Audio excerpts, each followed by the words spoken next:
Et rebonjour, pour amplifier un petit peu, approfondir ce que j'ai dit dans la première vidéo par rapport au livre Réapprenons à dialoguer avec l'invisible. Ça veut dire qu'effectivement, nous avons déjà dialogué avec l'invisible dans des espaces-temps qui ne sont pas revenus par la société aujourd'hui, dont l'histoire a été effacée, et, euh, et qui nous permettent de dire, lorsque nous apprenons et nous pratiquons ce langage, ce dialogue avec le vivant, eh ben, ça nous permet de dire qui nous sommes, de vraiment ressentir au-delà du petit cube de matière dans lequel nous sommes dans cette société, vraiment la profondeur de notre âme, les médecines que nous portons, les visions que nous avons de ce monde, de l'univers et des autres, parce qu'effectivement, il y a plusieurs univers. Euh, alors c'est vrai que le dialogue apporte vraiment une relation claire et profonde de l'amour. Parce que ce livre parle d'amour. Parle d'amour de nous-mêmes, de notre présence, avec les autres règnes, du respect que nous avons avec les règnes végétaux, avec les règnes minéraux, avec le règne animal aussi, bien sûr, avec les esprits de la nature qui sont vraiment la sphère du vivant, avec lesquels nous pouvons composer un très grand équilibre et une très grande cohérence avec le vivant, parce qu'il s'occupe justement de tous les règnes aussi, et qui sont extrêmement complices et qui portent, comme les arbres, des médecines très puissantes et très profondes. Alors moi, je me suis basé un peu dans mon expertise sur les arbres, donc j'en parle un peu dans ce livre, mais je pense que je vais en créer un autre où il y aura beaucoup plus de détails sur la médecine des arbres, euh, parce que ils ont une structure énergétique qui est totalement méconnue. Alors on a appris avec des moyens techniques qui s'échangeaient des ondes et des choses comme ça. Moi, je parle de dialoguer en direct avec eux. Un arbre est un esprit de lumière qui s'incarne dans un corps physique. Comme nous, nous incarnons dans un corps physique. C'est la même chose. Sauf qu'il n'a pas de mental. Donc il est beaucoup plus connecté directement que nous-mêmes à l'intelligence de vie, quoi. Ça, c'est primordial à comprendre comme raisonnement pour vraiment avoir la vision qu'en fait c'est simple, agréable. Ça demande effectivement d'arrêter de penser à comment on va faire toutes nos choses matérielles pour pouvoir être juste dans le fluide de la vie qui, elle, a toutes les réponses, quoi. Vraiment. Donc ça, c'est vraiment quelque chose de très agréable de pouvoir dialoguer avec des minéraux, avec des pierres, avec plein de choses. Je raconte des expériences vécues dans mon livre hein, avec eux.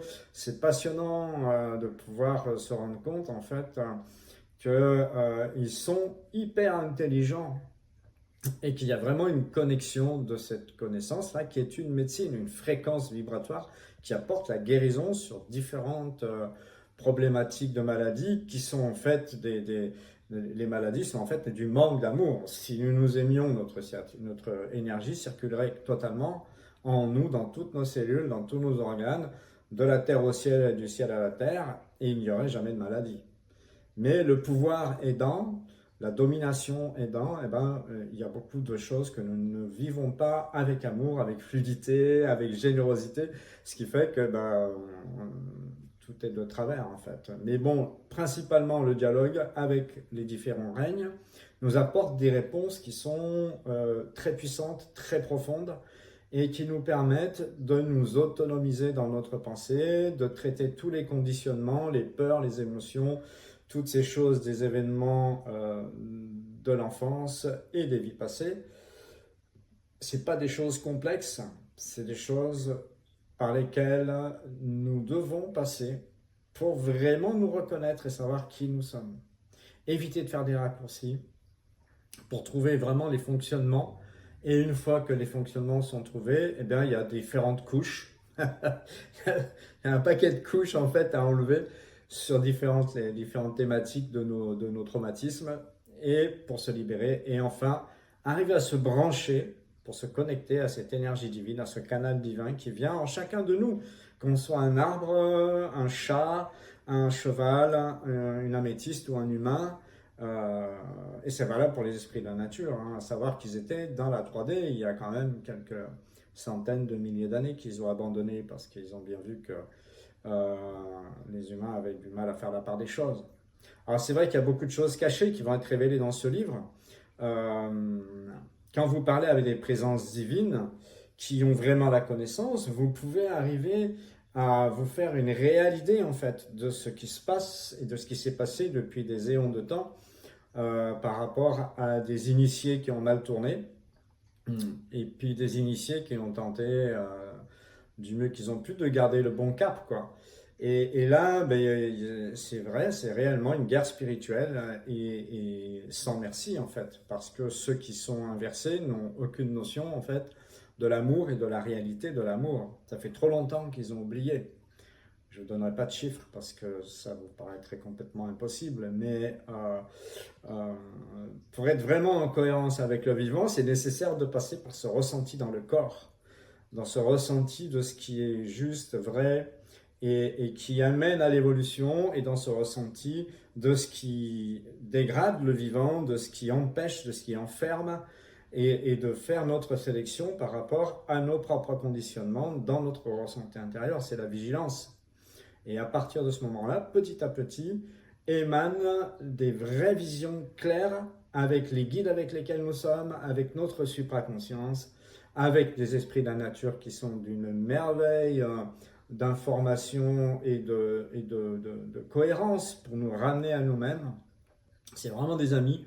Et puis plein de présences, que ce soit des archanges, que ce soit des maîtres ascensionnés, que ce soit des dragons, que ce soit des esprits de la nature, comme je disais, et différents autres types de présences très puissantes et très zélées, dans le sens où elles ont des ailes réellement intermultidimensionnelles qui nous permettent d'arriver à une reconnexion pour être accompagnés en fait par la vie. Parce que plus vous dialoguez tous les jours, plus vous êtes connecté à ces fréquences-là et plus elles laissent des mémoires dans vos corps. Et qu'est-ce que c'est la base de l'incarnation? C'est un corps physique en bonne santé. Parce que si votre corps physique n'est pas en bonne santé, vous ne pourrez jamais incarner votre esprit de lumière et faire ce que vous êtes venu faire, ce que votre âme, ce que vous êtes est venu faire. C'est pour ça que il y a depuis des éons de temps des initiés inversés qui dégradent le fonctionnement de l'être humain pour qu'il devienne un outil, un robot, sans âme. Et puis, ben, il y en a d'autres, comme nous, et nous sommes nombreux, qui continuent à faire avancer cette connexion pour que nous puissions enfin nous libérer réellement en ayant la vraie connaissance des choses, en arrêtant de se cacher, en disant mais si je pense au mal, ça va attirer le mal. Certes, c'est vrai, mais si on n'a pas la connaissance ou qu'on la refuse, on ne peut pas avancer non plus. Donc je parle un peu de tout ça dans mon livre, il y a beaucoup de révélations sur différentes choses. Et puis vraiment, cette foi, cet amour dont nous avons besoin pour continuer à progresser, que ce soit en appliquant des jurisprudences qui sont liées donc au monde juridique de l'humain, qui est très dévié, qui n'a rien à voir avec les lois divines, mais certains d'entre nous ont la force pour ça. Et tous ensemble, nous pouvons faire des demandes à la lumière parce que, et je terminerai là-dessus, le libre arbitre, elle doit le respecter. Si nous demandons, elle pourra intervenir.